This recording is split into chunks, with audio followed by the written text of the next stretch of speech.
Ashok Sajjanar sir, मैं आपके पास आना चाहता हूं। ये जो चल रहा है इसमें हर जगह पर ये कह देना कि ये कोई दूसरा है जो गड़बड़ फैला रहा है। वो बलूचिस्तान के मामले में भी कह देना, वो खैबर पख्तूनवा के मामले में भी कह देना, और ये तो पहले से गड़बड़ यहां फैलाई हुई है, इसको और ज्यादा फैलाया जा रहा है। ये गिरेबान में झांकना मना है क्या यहां? जी बहुत धन्यवाद दिनेश। ऐसा ही लगता है, जो गिरेबान में झांकना बिल्कुल ही मना है। देखिए, ये हमेशा जी जी जी ऑडियो क्लियर है। Can you hear me? Yes yes, loud and clear sir. मैं कुछ बोल नहीं रहा था, शायद आपको लगा होगा। साहब बोलिए, अपनी बात पूरी कीजिए। जी जी जी जी जी नहीं, वहां से आपके वो स्टूडियो से कोई आवाज ऐसी आई जो हमें सुनाई दे रहा या नहीं दे रहा। देखिए बात ऐसी है, जो हमेशा से यही उनका फॉल बैक पोजिशन रहा है पाकिस्तान का। जो कुछ वहां पर हो रहा है, वो भारत वहां पर करा रहा है। कोई उन्होंने कभी एविडेंस नहीं दिया है। आपको याद होगा 2014 में जब वहां पर बेसीरान में भी 100 से ज्यादा बच्चों को मार दिया था, उन्होंने कहा ये भारत ने इसके पीछे कुछ किया है। बहुत कहते रहे, जो बलूचिस्तान में हो रहा है, जो खैबर पख्तूनख्वा में हो रहा है, यहां पर हो रहा है, सब भारत का किया हुआ। तो मतलब भारत का तो वहां पर बहुत ही रुआब है। जो कुछ वो चाहते हैं भारत का हो जाता है। परंतु फिर उन्होंने कहा, जो हमने इसको कुलभूषण यादव को अरेस्ट कर लिया है, देखिए यही सब कुछ इसने करवाया है।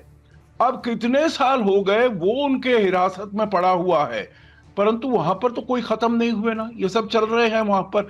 फिर उनका यही राग चलता रहता है। कभी कोई एविडेंस वो नहीं दे पाए हैं दिनेश हमें, जो कहां पर भारत का इन्वॉल्वमेंट है। राइट, ये एक बहुत बड़ी बात है। और इरशाद साहब, आपके पास ये लेकर आऊंगा। देखिए, कहने को आप हर जगह भारत, जहां भी आपको लगता है वहां भारत को आप, जैसा अभी आपने सुविधा से कर दिया, कर सकते हैं। लेकिन भारत ने जहां जहां यह बताया कि आप लोग मुलव्विस हैं, उसके सबूत भी हमने आपके सामने रखे हैं, और एक नहीं पूरा पोथा भेजा है आपके पास। आप लोग हमेशा ये कहते हैं, और आप लोग कभी गिरेबान में नहीं झांकते कि कहां कहां आप लोग गलत कर रहे हैं और उसको सुधारना, कभी कोर्स ऑफ करेक्शन तो खैर दूर की बात है। आता हूं आपके पास। पीओके में अंतिम फैसला, आ जाइए सर अपनी जगह पर। पीओके में अंतिम फैसला क्या है? पूरा मामला, बड़े पैमाने पर यहां प्रदर्शन चल रहे हैं। जेएएसी, ज्वाइंट आवामी एक्शन कमेटी के नेतृत्व में यहां विद्रोह चल रहा है। 6 जून को जेएसी पर बैन लगा दिया गया। 7 तारीख को चुनाव हुए गिलगित बाल्टिस्तान, 6 जून को यहां पर बैन लगा दिया गया। जेएसी मतलब ज्वाइंट आवामी एक्शन कमेटी। प्रदर्शनकारी जो हैं उनमें व्यापारी हैं, वकील हैं, छात्र हैं, मतलब कुल मिलाकर सिविल सोसाइटी से आए हुए लोग हैं। इसमें कोई भी राजनीतिक आदमी वैसे शामिल नहीं है। ज्यादातर जो लोग हैं वो सिविल सोसाइटी से ताल्लुक रखते हैं। प्रदर्शन क्यों? क्योंकि महंगाई आउट ऑफ कंट्रोल है।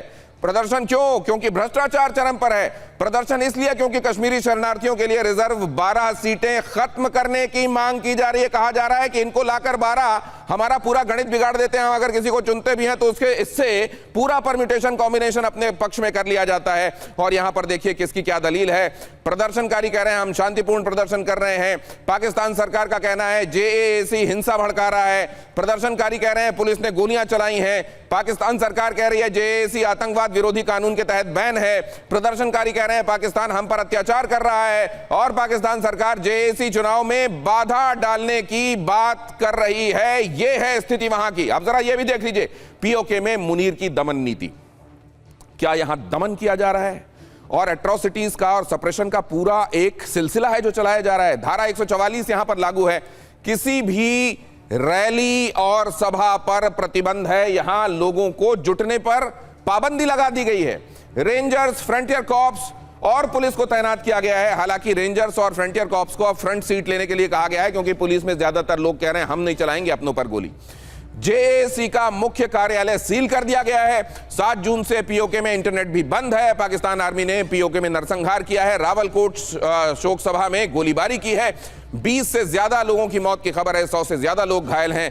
हिरासत में भी लिए गए हैं सैकड़ों लोग। ये हालात हैं वहां के। अब एक बात मैं आरजू काजमी जी से जानना चाहता हूं। आरजू काजमी जी, जो हमारे पास खबरें हैं महंगाई को लेकर और क्वालिटी ऑफ लाइफ को लेकर और गवर्नेंस को लेकर, पूरे पाकिस्तान में संतोषजनक स्थिति नहीं है, ये हमारे पास खबर है।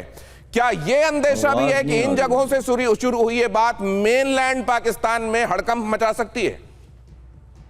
देखिए, इस वक्त हो सकता है कि ये चीज़ जो ये फैल जाए और इनके कंट्रोल में ना रहे। और डेफिनेटली इस वक्त जो पूरे पाकिस्तान के लोग हैं, परेशान तो सभी हैं। और अभी आईएमएफ से बनवाया गया बजट भी आने वाला है।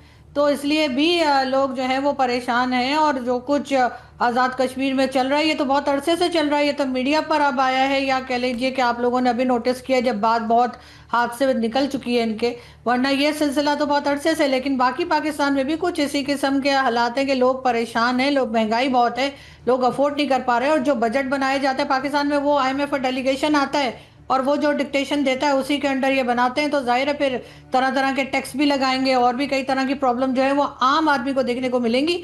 बाकी ये जो मिनिस्टर बैठे होते हैं या जो मिनिस्टर्स को लाने वाले हैं, चाहे वो मिलिट्री स्टैब्लिशमेंट के हो, उन्हें कोई फर्क नहीं पड़ता। ठीक है, ठीक है।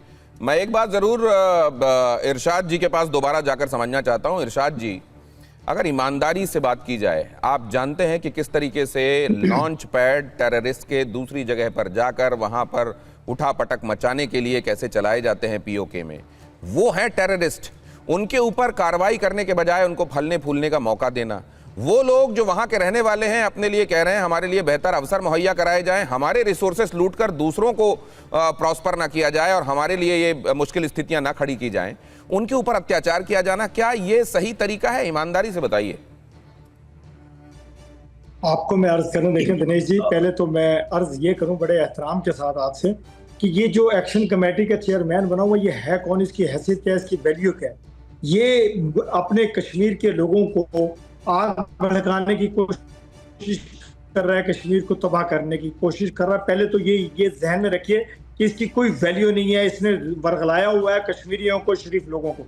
दूसरी बात, अभी अयूब मिर्जा साहब फरमा रहे थे कि जिन लोगों को मारा जा रहा है, गोलियां मारी जा रही हैं, ये बड़ी सिंपैथी दिखा रहे थे लोगों के साथ, लेकिन ये नहीं बता रहे थे कि किस तरह पुलिस के लोगों को, जवानों को शहीद करके उनकी आंतें तक निकाल रहे हैं ये लोग, उनकी वर्दियां फाड़ रहे हैं, उनके साथ जुल्म कर रहे हैं, लाशों की बेहरमती की जा रही है।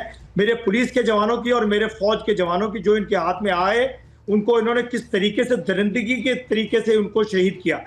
आप ये दिखाइए, वो भी इंसान है, ये भी इंसान है। हालांकि जो मेरे पुलिस, मेरे आर्मी के जवान इनकी हिफाजत के लिए मामूर हैं, इनके घरों की, इनकी खवातीन की, इनकी पूरी इमलाक की हिफाजत कर रहे हैं और उन्हीं को ये मार रहे हैं, उन्हीं को शहीद कर रहे हैं। तो अयूब मिर्जा साहब को ये तो होश के नाखून लेने चाहिए कि ये जो दहशतगर्दी कर रहे हैं, जो लोग कश्मीर का सुकून तबाह करने की कोशिश कर रहे हैं, ये कश्मीरी नहीं हो सकते, ये कश्मीर से मोहब्बत करने वाले नहीं हो सकते। लेकिन एक बात समझ में नहीं आ रही, एक तरफ तो ठीक है, आपने एक रिमार्क दे दिया, उस पर आपने काउंटर भी दे दिया हमजद साहब की बात का, लेकिन एक बात आप देखिए, आप जब ये कह रहे हैं कि ये पुलिस वालों के साथ क्या हो रहा है, पुलिस वाले या वहां पर वर्दी में खड़े हुए लोग इनके साथ क्या कर रहे हैं?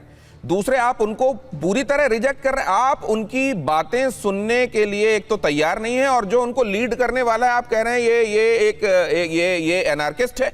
आप उसको पूरी तरह उनकी बातों को नहीं, तो फिर ये तो वो बात हो गई कि आपका वो जो कहा जाता है कि हमारा वाला तो सब सही और उनका वाला सब गलत, ये आप उनको तो हमारे जवान कह रहे हैं सर, लेकिन नहीं इरशाद सर, लेकिन वो लोग जो वहां के रहने वाले हैं और उनको सबको मिलाकर एक कमेटी उन्होंने बनाई है और वो कह रहे हैं कि हमारी आवाज है, उसको आप पूरी तरह खारिज कर रहे हैं।